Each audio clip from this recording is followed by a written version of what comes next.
అంటే సాలిడ్ క్యారెక్టర్లు పడ్డాయిగా అప్పుడు కూడా మీకు? లేదు సార్, అప్పటికి క్యారెక్టర్స్ నాకు ఖుషి దగ్గర నుంచి విక్రమార్కుడు వరకు అన్ని పెద్ద సినిమాలు చేశానండి. చాలా లక్కీ నేను ఆ విషయంలో, చాలా ఫార్చునేట్. పడ్డాయి కానీ ఎక్కడో సాలిడ్ క్యారెక్టర్ పడలేదు అనేది అయితే అతను ఒక్కడే ఒక నెగిటివ్ రోల్ ఇచ్చే సురేందర్ రెడ్డి, దాని తర్వాత విక్రమార్కుడు. దాని ముందు నీ ఫ్రెండ్ వేషాలు, ఒక సీను 2 సీన్లు అలా వస్తూ కనపడినట్టు అలా ఉండే క్యారెక్టర్స్ అన్ని. సో కొన్ని డౌట్స్ ఉండే.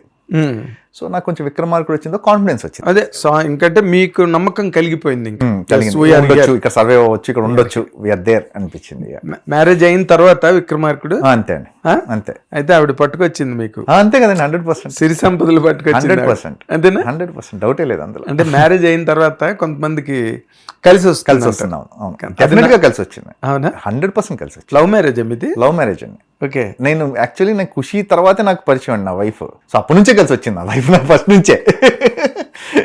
విక్రమార్కుడు అంటాం కదా, ఫస్ట్ నుంచే. సెకండ్ ఇప్పుడు ఇచ్చినప్పటి నుంచి అంతే ఫస్ట్ నుంచి కూడా. Very nice, very nice.